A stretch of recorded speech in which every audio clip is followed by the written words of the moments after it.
Hey everyone, Maria from the Madison Area Public Library. I'm here with my two friends from Guerrilla Publishing, Ben and Julio. They are the co-founders of, I love that simultaneously waving, of Guerrilla Publishing, and they're here with us to talk a little bit about Kickstarter, why they chose independent publishing, pros and cons, the risks, the trials and tribulations, and everything that's good in between too, because indie publishing is definitely a way to go. So if you guys want to, you guys can introduce yourself. Julio, if you want to go first. Yeah, sure. I'm Julio Guerra. I am an independent comic creator from East Chicago, Indiana, and 1/3 of Guerrilla Publishing. I'm Ben Miller. I'm from Guerrilla, Indiana. I'm a comic book writer, and another third of Guerrilla Publishing. Yes, we don't have Adam here, but he is another part of the group, very talented. Yeah, so tell us a little bit about your guys' work, how long you guys have been independent publishing, some titles, and yeah, just go take it from there.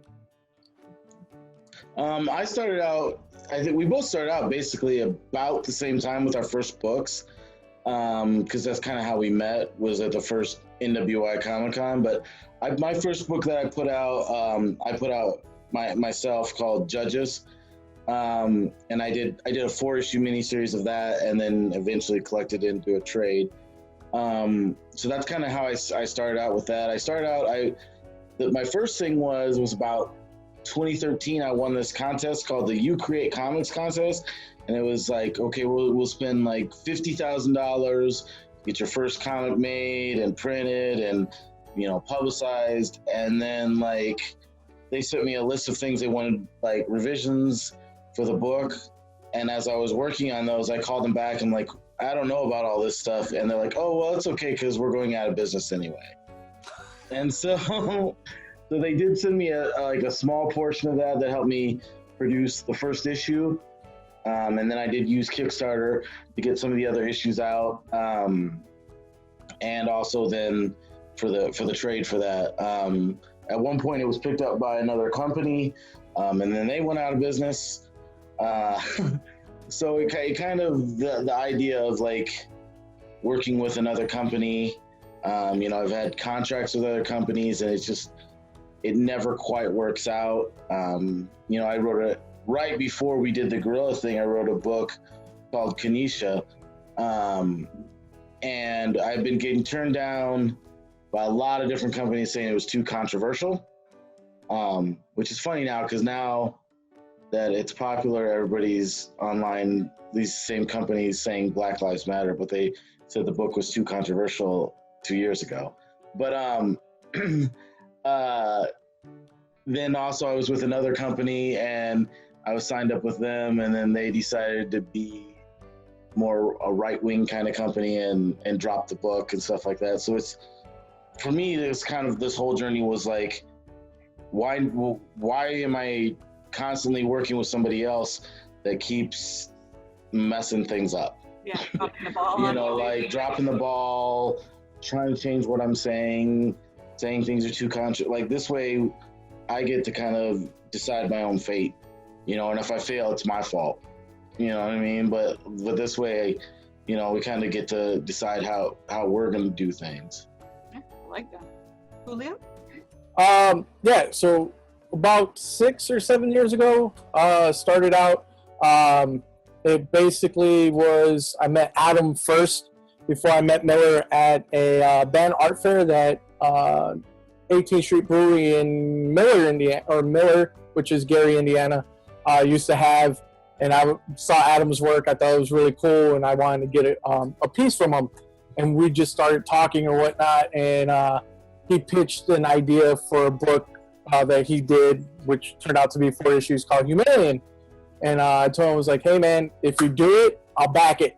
And so he went forward with it, and then roles were reversed, where he was like, hey man, you do a book, I'll back it. Before Death Bag, which is basically the thing that kind of helped me learn more and stuff, I did a book called Jew Bear with some friends of mine. This before Adam and Miller. And it was like a digital thing, and of course learning what we're doing wrong. And then we did a book called Super Deadbeat Dad, which Adam did the colors for and stuff like that, and kind of helped me in still learning what I was doing wrong. And I still do things wrong, so I haven't learned anything. So, but it's you learn as you go while you're doing this.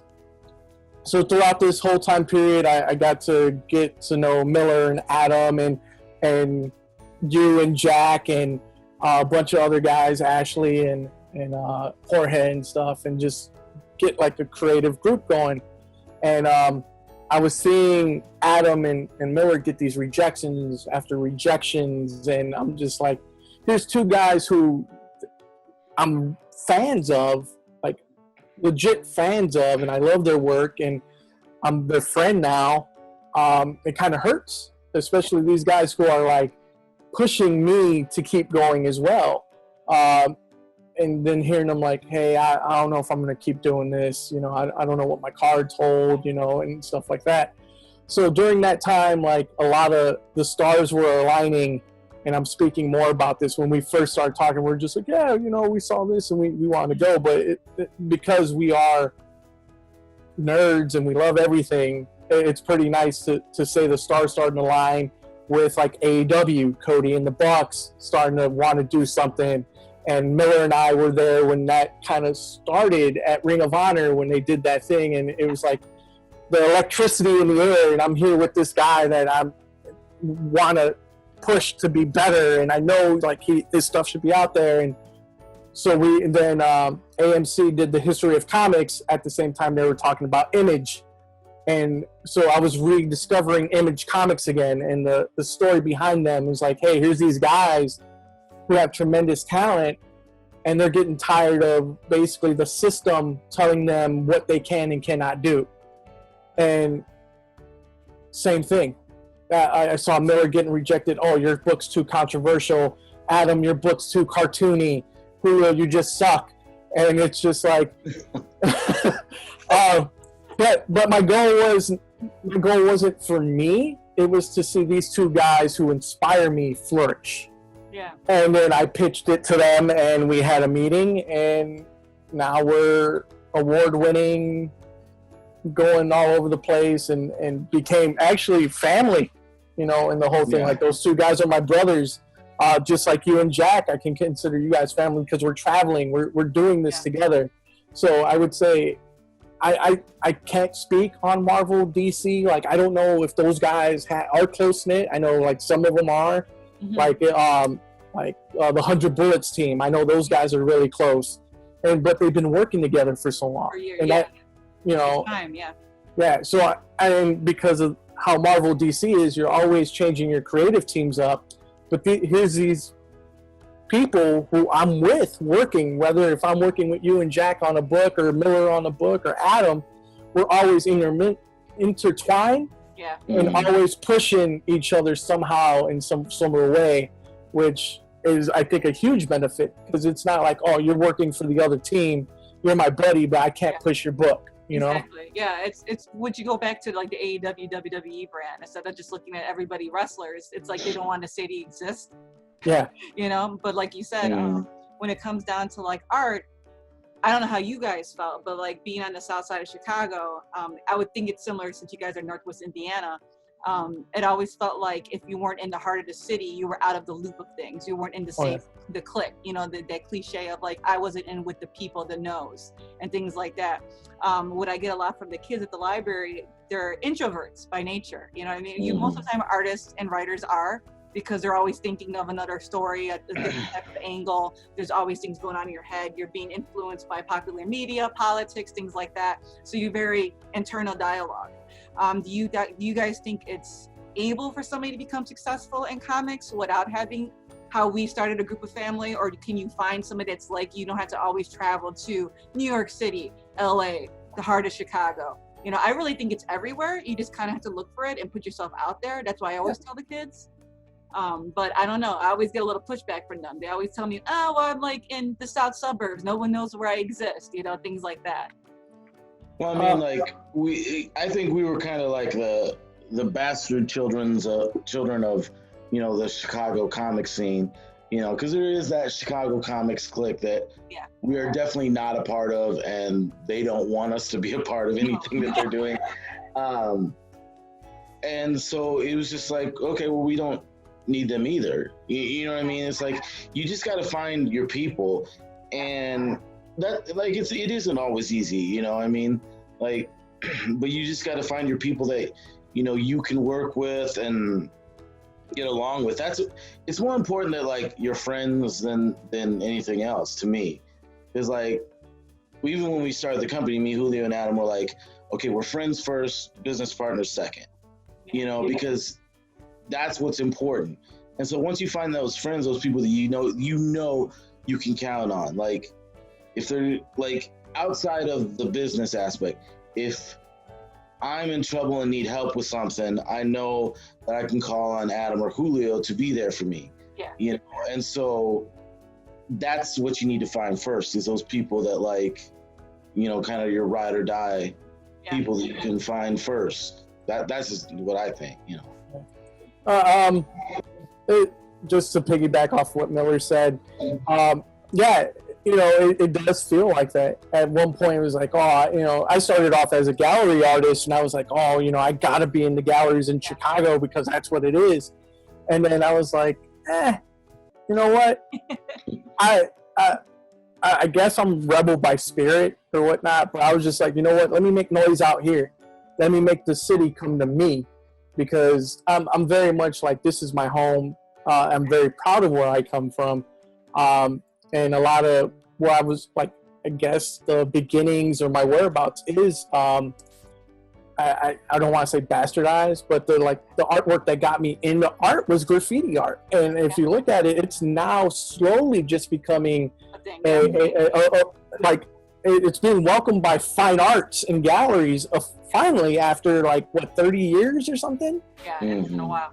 Yeah, so it was like that. So you got to find your crew. So, like, you doing this with the library and the anime groups or the video game clubs, like, you're already kind of bringing them together, and they don't know it. And that's what essentially what happened, I would say, for all of us, was the drink and draw. If there was no drink and draw, honestly, I don't think a lot of us would know who we exist, or, you know, maybe we would have, like, years later by doing the circuits. But as far as, like, a community, that really helped us. It helped bring in, like, whether it was a fine artist or, you know, Miller or you and Jack and Ashley and Jorge and Brian Gerbinski, and you know, it was that. You know, even though alcohol was, you know, there, but I mean, like, the main thing was to go show off your work, get critiqued with positive feedback. You know, that's the other mindset you got to get out of, is like, we're already creative. And like you said, being an introvert, you're already hard on yourself, period. You're already second thinking yourself. And there's so many things going inside the creative mind that you have to find your safe place.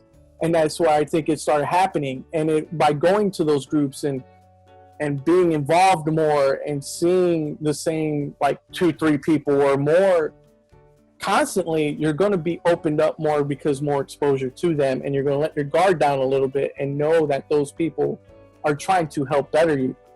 So, you know, stuff, I would definitely say, it doesn't have to be the cities anymore. It could be in, you know, your library, anyone's library, a youth group, you know, like a Boys and Girls Club or the Y or something like that. Like, people are actually trying to make these things happen. But the kids got to kind of understand, like, oh, you know, I don't want to go because of this and that. Whatever they have internally, they have to oversee that and be like, hey, I'm investing in myself by going over here because someone else is investing in me too. Yeah, and it's different now with social media. It's not like back in the day, like, if you want to be an actor, you have to go, you know, travel somewhere else. People do reels on YouTube, staying on YouTube, and it's, you know, minutes later, they're getting hit up by people on television shows. You know, it's happened, you know, instant stardom, but being able to do things like this during this time period, it connects people. It gives them, like, hope, motivation, and stuff like that. So that was definitely my motivation for keeping the Fan Fest on. We were gonna cancel it, but we had such a good turnout last year, and so many great emails from people and the patrons that I just wanted to make sure there was still, like, an outlet for people during this time. Yeah. that was free, that could teach them something. We're offering like, you know, free like little art kits that they could pick up during this time, showcase your guys' work, talent, you know what I mean? So if they pick up a comic, they don't have to worry about going to the store, they can pick it up online, things like that. But yeah, you guys make great points. Going into the printing process, if you were an artist, would you suggest that they start small, you know, do like a trade back, something that was just 12, 16 pages? Where would they go? Like, how did you guys figure these things out? Because a lot of times kids and even younger adults in their early 20s don't really use Google as efficiently as they should, you know? They expect things to kind of be laid out somewhere, how to get a job in the comic industry. And then there's like a Yelp page, you know, or something, and it gives you a review on things, you know? But it's not always that easy. We've made mistakes with printing companies. We, you know, had our issues with shipping, you know? We've had our issues with making websites, you know, getting traction online, building up marketing campaigns. We've all kind of like fleshed things out. So go back to when you guys first started, and what were some of the things you remember that you guys did to get yourself ready for that first project? Well, first thing I'll say is there's no cookie cutter anything about the industry. I will say that people who have gone to like Marvel and DC panels are given a lot of false hope at those things. Like, it's like, if you go out and create your own books and then just show them to us, you know, we're looking to hire that. No, no. It doesn't matter if you're creating your own books. You're probably not going to get hired at the big two. Most of them are just, especially if you're a writer, most of them are looking for screenwriters now instead of actual comic book writers, which is why so many of the books suck. But I mean, it is like, you have people trying to write a movie in a 22-page book and they don't know how to write a comic book. But anyhow, that's true. Very true. And so what I would say is, don't worry about working on something else. I know a lot of people dream like, oh, I want to draw or write Spider-Man or Superman or whatever. Be content to create your own thing, and see your own thing succeed. So that'd be the first thing, instead of worrying about, you know, like getting in with somebody else, is trying to get your own thing off the ground and succeeding. As far as writing is considered, it's a lot harder because as a writer artist, you can create the whole property without paying someone. There's a lot of writers out there that try to get somebody to work for free. If you get somebody to work for free, you're going to get free level work in most cases, and it's not going to be good. So you're going to have to, you know, get the money together to pay someone. Then you're going to have to find a way to then print the book. As far as Kickstarter is concerned, I would never go to a Kickstarter without a finished product. I'm not saying you have to have it printed, but like, the book should be done. Yeah. Because otherwise you're looking at, you know, I've backed Kickstarters that it's been 5 years. Oh yeah. Since it's supposed to be done, and you know it's not going to get done. So you need to have that done beforehand. You need to be intermingling with people on the Kickstarter platform. When I see a Kickstarter launched and it says 1 project created, 0 projects backed, I know pretty much, unless that person's famous, that the project's going to fail because they've created no goodwill on the Kickstarter platform itself by backing other projects. You know, and I understand money's a different thing for each person, and I understand that. And so, but I would suggest for the first thing, because I know so many people when they start out creating, like, I've got this idea for this, you know, 100-issue series, and I would suggest doing a 3 or at the most 4-issue series, mini-series to start out with. If you write it to be an open-ended ending, then you can always go, you know, to a volume 2 on that if it just blows up. But chances are it won't. not to be like discouraging, but it's going to take a time to build that brand, and it's going to take time and money to get just those 3 issues done. and most likely if you're going to do a 3-issue miniseries, you're going to, like without con season, I don't know what you would do, but like if you're doing this con circuit and stuff like that, you're probably going to do like 1,000 issue 1s, 500 issue 2s, and 250 issue 3s, because people are much more apt to pick up that issue 1 and then never finish the story. So that's what I would say. I would say learning from some of the mistakes I've made, if you're a writer, try to find an artist that's starting out who's more affordable.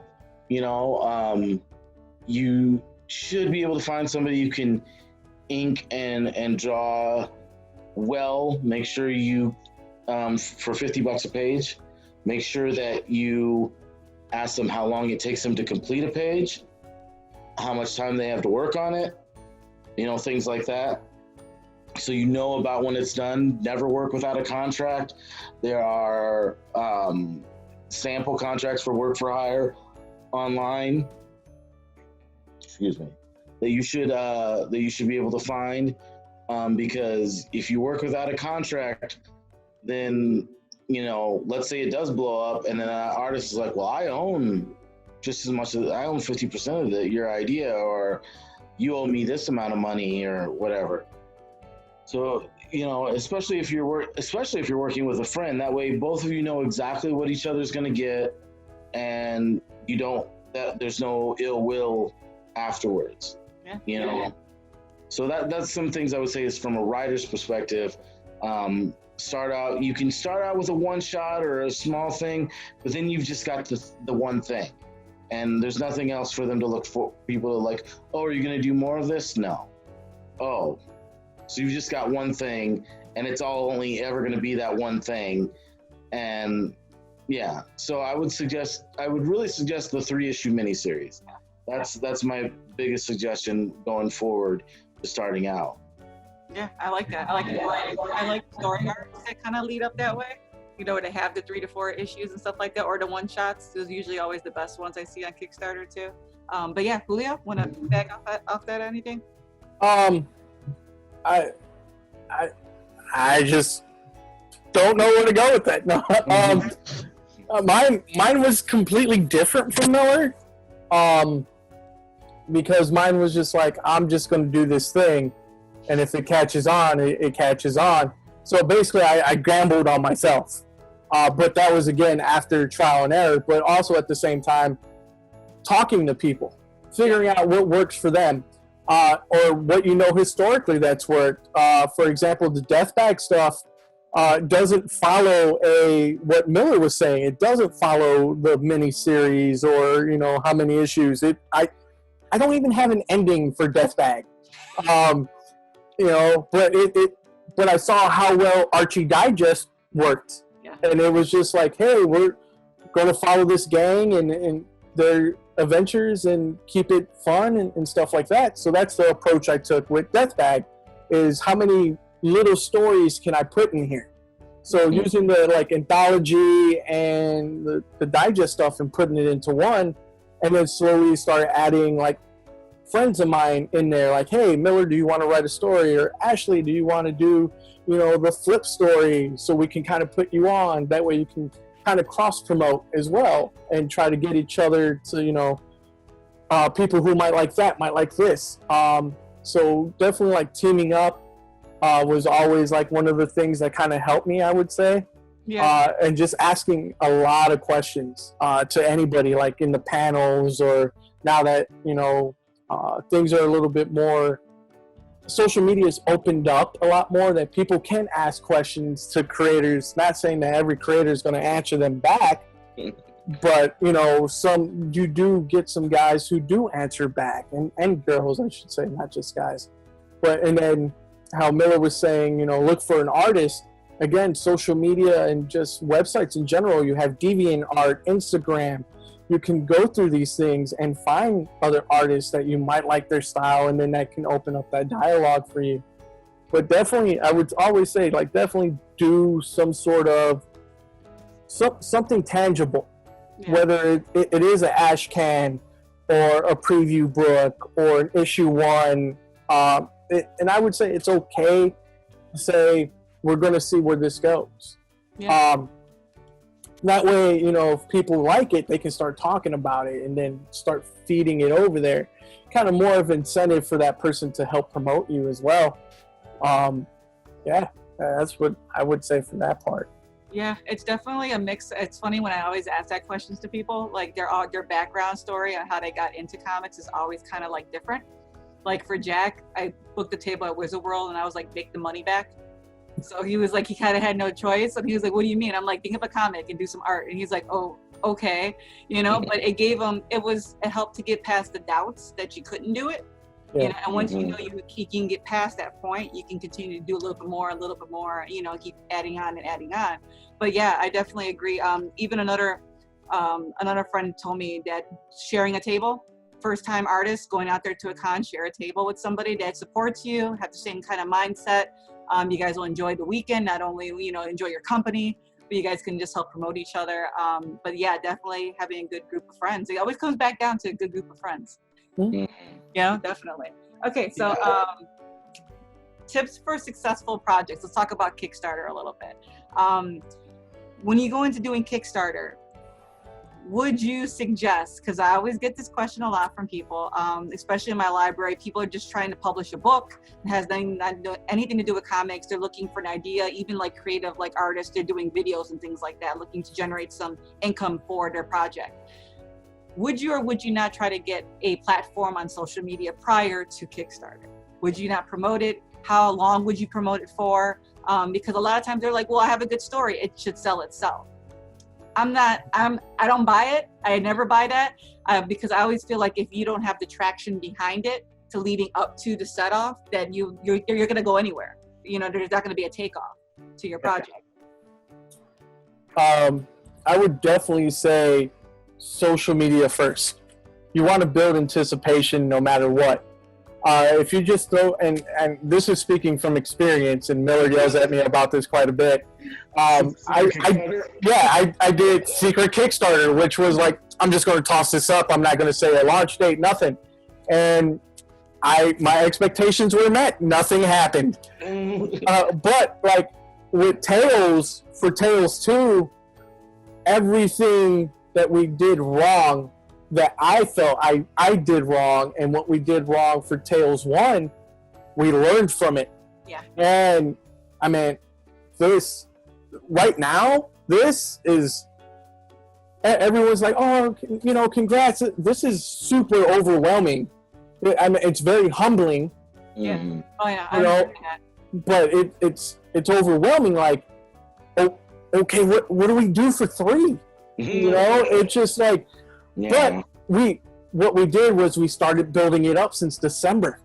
Yeah. Our Kickstarter didn't launch until June 19th, but December we were like, all right, we're going to announce issue 2. We're going to start announcing the team. We're going to start saying who's going to be what. Let's start doing this and this and that. And slowly, like, we didn't flood the market. You never want to flood the market. But you want to put the seeds out there just to remind the people here and there. And even now, like how we market, no one person's showing the same thing for Tales. And that's the cool thing about working with a group of creators on an anthology, because what Jack's posting to promote it, I'm not necessarily posting the same thing, but it is the same thing. Yeah, or in the context. same day. Yeah. So we're not flooding it, we're just giving different avenues or different visuals of said thing. And I think that's what helped build this up, was like the constant, like, hey, look what I'm working on, you know, this is coming out, you know, like, just think of it like a movie trailer. Yeah. No one goes into a movie without seeing a trailer. Like or the poster, or the movie poster. There's some sort of marketing material behind it. And I'm sure there's a lot of guys who go into like a studio or a producer's meeting, is like, this should sell itself. You know, sharks in a tornado. I'm like, that's not how that's going to work, man. Like, it should sell itself, but what are you going to show us? That's very Ed Wood-like.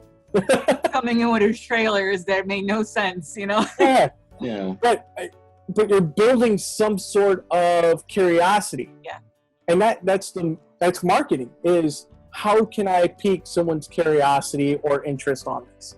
If you don't do that, you're gonna and run a secret Kickstarter, you are gonna fail. 99.9% of the time, you are gonna fail, unless it's like, and I hate to say it like this, but Miller can kind of back me up. Unless it's like LGBT or some sort of racial issue or social issue, then Kickstarter might.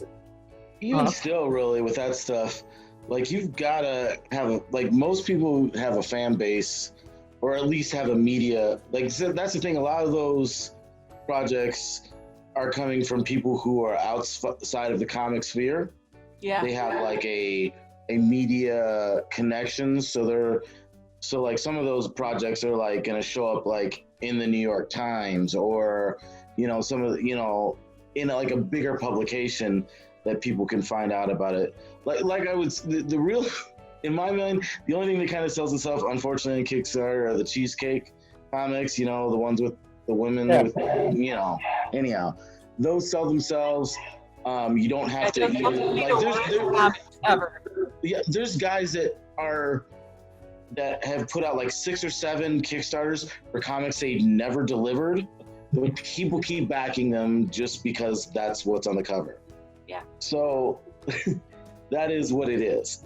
But if you're coming forward with just an idea and you're not just, doing like a marketing gimmick, then yet you've got to have, like Julio said, some teases and putting it into people's mind. Like, oh, I think I've heard of this. Oh, and then like it kind of builds, like we do emails, so like when we were doing emails for C2E2, it's like, we're going to be at C2E2. Oh, but just remember, in a few months, we're gonna like down at the bottom. Few months, we're gonna be doing the Tales from the Cryptic Closet, Volume 2. Or just one day randomly in the middle of the week on Facebook, like, oh hey, finished writing my pages for Tales from the Cryptic Closet, Volume 2. Oh, just saw some art from Othel on Tales from the Cryptic. So I don't know what that noise was. There's some noise outside. Oh, it's a train. Okay, sorry. From Othel,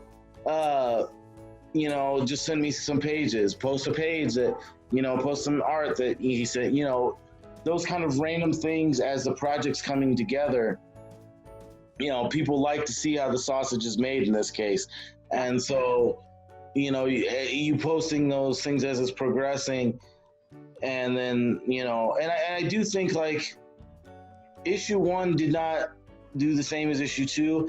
Our page looks more professional this time.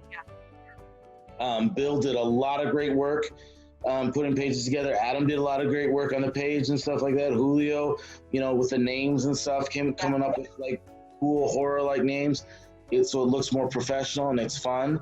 The video is great this time that Julio and Vinny and Moses did.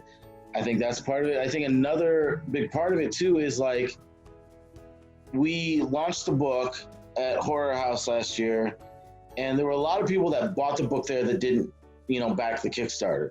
Yeah. It was our single best day of like for any single book sales at that show. And everybody's like, when's issue 2 coming out? When's issue 2 coming out? And we're like, okay, watch out for the Kickstarter. Follow us on social media. And, and so if, as you're building that audience in person, which is a thing we used to do when there were these things called conventions, and people could go there and they wouldn't all die. But, oh, dude. I mean, and hopefully again someday, we will gather again together and speak of comics in a way that will not harm anyone. But like that in-person building, whenever somebody bought a book at a con, issue 2 is going to come out. Follow us on Instagram, follow us on Twitter, follow us on Facebook, so that when it's coming out. Because if you like that book, you're going to love issue 2. Always promoting what's next. I even did that, with Gunwork, which was not nearly as successful. But like when I was done with Kanisha, I'm like, oh, well, if you like that, you'll probably like this book Gunwork I'm coming out with. Just kind of telling people about it and things like that. Yeah. Oh, which one more thing about Kickstarter? If anybody's watching this and haven't filled out their surveys, I can't send you the book if you don't fill out the surveys. I don't know where you live. For those who don't know, Kickstarter has reward tiers, and so when they're Yes. referring to the breakdown of tiers, make sure they're clean and concise to what you're going to get per tier. Make sure Mhm. the tiers are obtainable. So you want to have like a $1 tier, the thank you tier, a $5 tier for a digital version, a $10, $15 tier, which is basically to trade back or hard copy, whatever it is. You know, a 25 version, you get issue 1, issue 2. So when you do the Kickstarter, you want to make sure things are clear. Check for typos. Mhm. Okay, because that throws people off, like that are really anal for books, like librarians. They'll look at that and be like, I don't know about the book now, you know. And then, like you said, show pages, so your work, things like that. There's also the surveys at the end that you have to make sure that the people that backed you have to fill out, or they don't get their materials, and that's not on the creator. It's on the other side of the Yeah. pendulum, you know. We have one more question about Kickstarters. Is there any platform that you think isn't worth the time putting into effort as far as marketing? Because there's Tumblr, DeviantArt, Instagram, TikTok, Snapchat, Facebook, Twitter. Am I missing something? I don't know. I think I got everything. YouTube. I'm too old for some of those. Like I feel like I'm too old for Snapchat and TikTok. I don't even understand how those work. Yeah. For me, the problem, Facebook has been really good for me, just because people follow my personal page and then they follow the Guerrilla page, and I get quite a decent amount of response. Also, there's some people that I know that are interested in my stuff that if they haven't seen the posts, I can shoot them a Facebook message. Instagram purposely buries stuff if they know you're trying to sell something, if you don't buy an ad.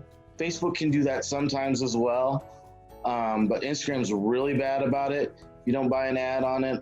Twitter is the cesspool of all American life. I hate Twitter. I use Twitter, but I hate it, just because, like, you'll put a comic book out and somebody's like, hey, I want to kill you, and you're like, oh, that's awesome. Yeah, it's a real neat community. Like, you have to find the people in your community to really get on Twitter, and that's the hard part about it. You can rack up followers, but like to find like-minded individuals, like it's easier if you like find a page on Facebook. You're like, oh, they do art, you know, and you can just go ahead and add them as somebody that you might want to follow. And I mean, like with Twitter, like we do get some backers off of Twitter, so that's why I post there. But like, yeah, it's harder. The thing about Twitter too is it is completely public.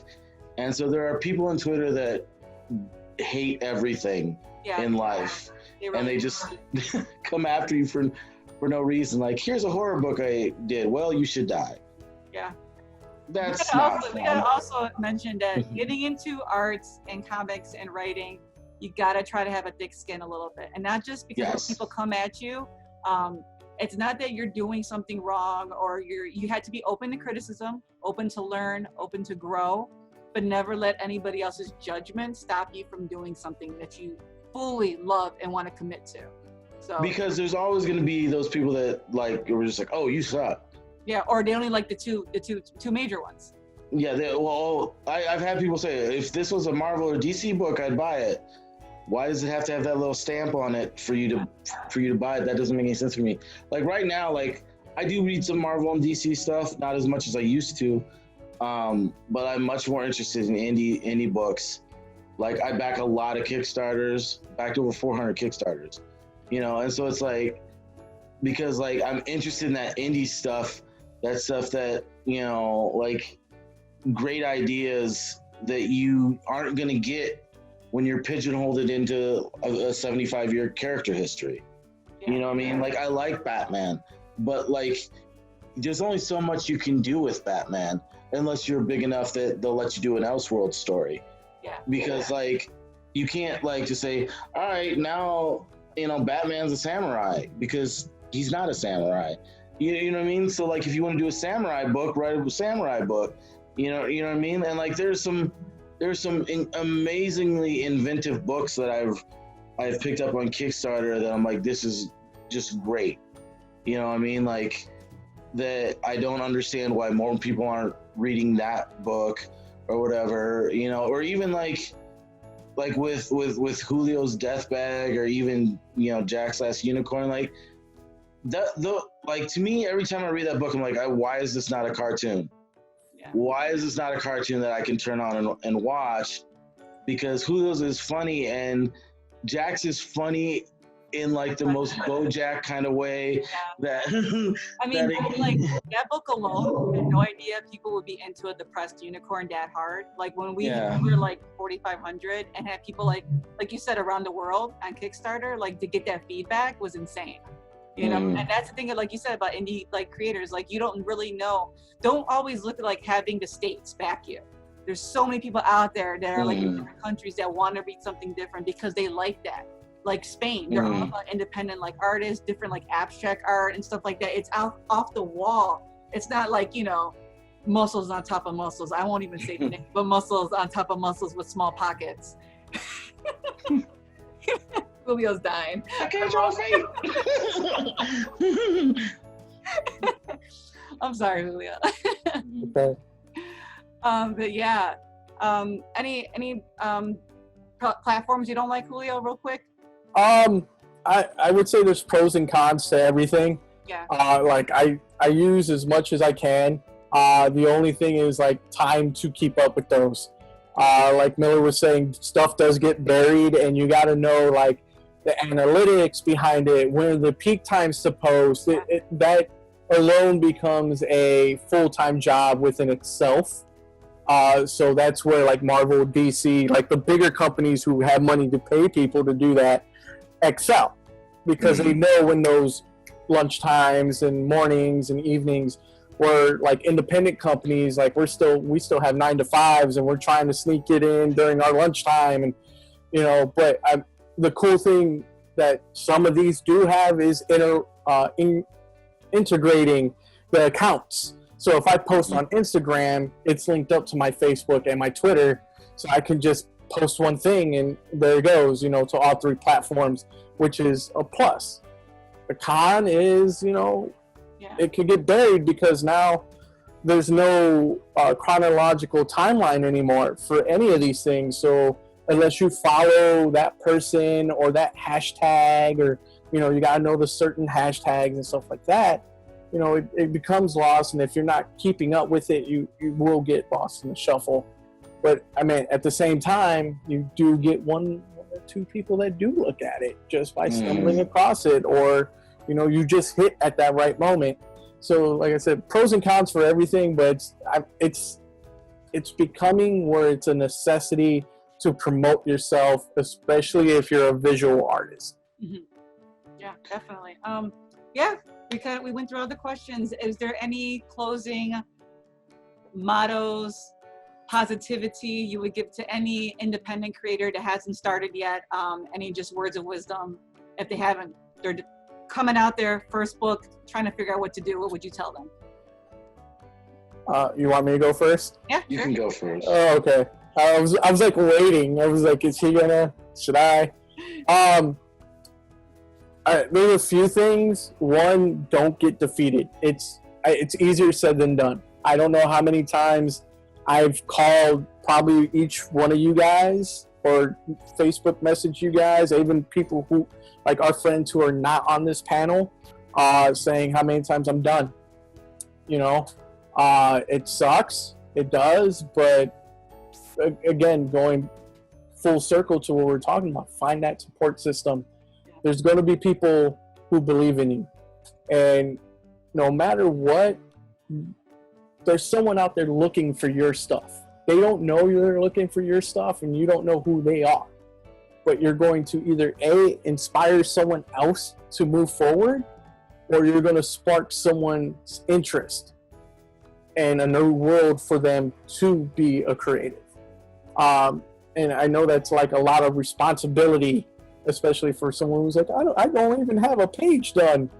But I mean, it's true.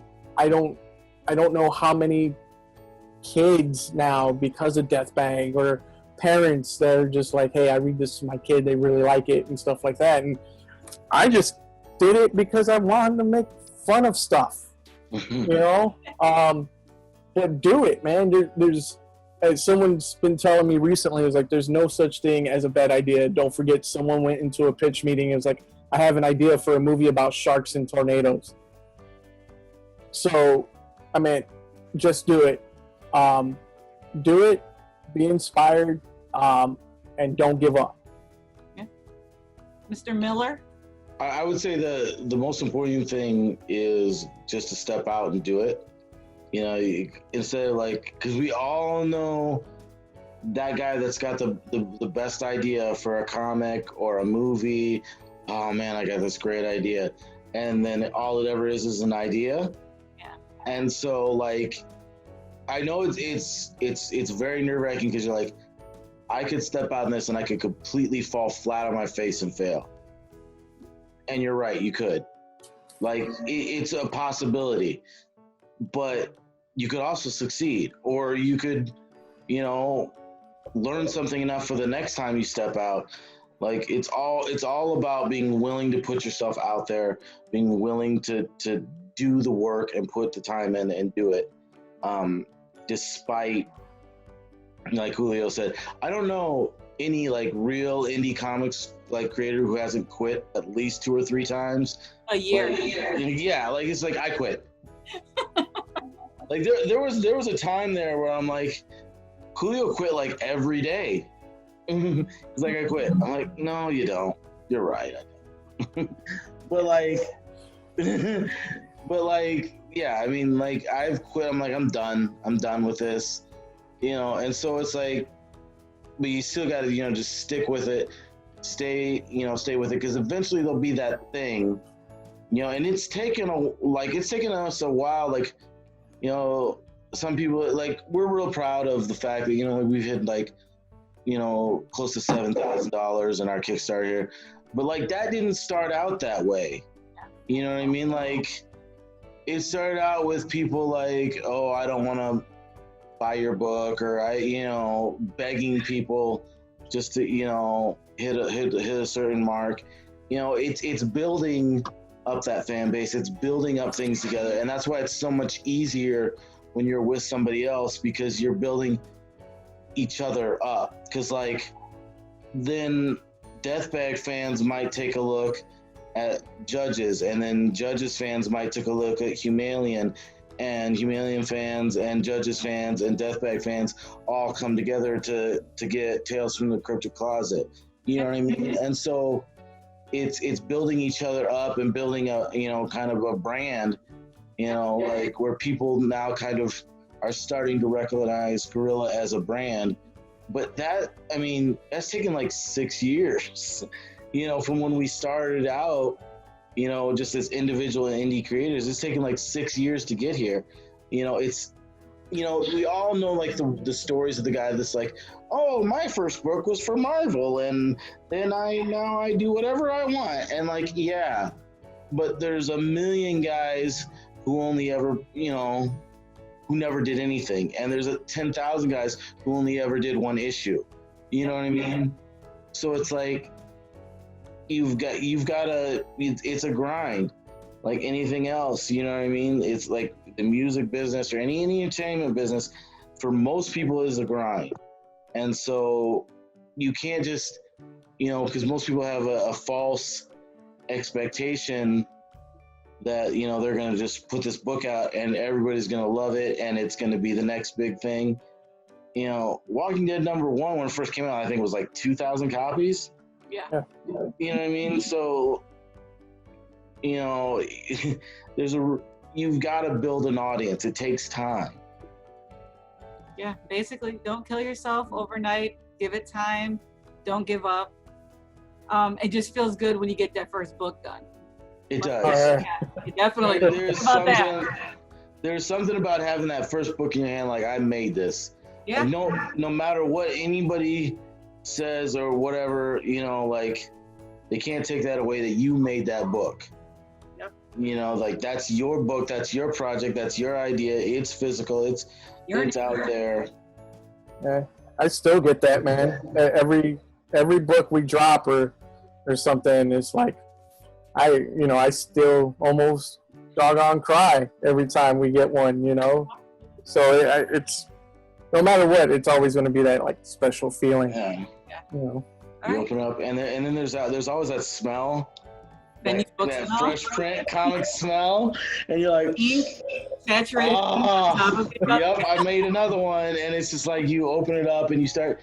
And then one of the things about Kickstarter that's rewarding is, as you go through, you'll see like, oh, I recognize this name, Yeah. But then as you go through and you're shipping stuff off, you're like, wow, this person, now I'm shipping something to New Zealand, now I'm shipping something to Iceland, or like even places in the United States like Utah or where, like who, like I was looking at them like who in Utah is reading Kanisha, but there's somebody, Yeah. you know what I mean? Like, you know what I mean? So it's like it's rewarding to kind of see like your work kind of go out into the world too, from that moment, when you're shipping, because we're still at the point where I know some people are big enough that they have somebody else ship all their stuff out, but that costs money and we don't have it. That's a whole different topic. That's a whole different topic, but yeah. All right, thank you so much, Ben and Julio, for doing this for us. We'll definitely put up Guerrilla Publishing. You have a website. You guys can see all your work up there. By the time this gets published, hopefully you guys will have extra copies of Tales of Cryptic Closet 2, possibly, right? So yeah, I think so. yeah, hopefully. It might go fast, so don't hold me to this. But you guys can see all the other work that they do. You can hit them up on Facebook, on Instagram. They are social media savvy people. If you have a question, always feel free to ask me. Drop it in the library. I can ask one of these gentlemen here to get back to you if you have any questions about the creative process, Kickstarter, or indie publishing. Thank you guys very much. And we'll see you guys next time. Thank you.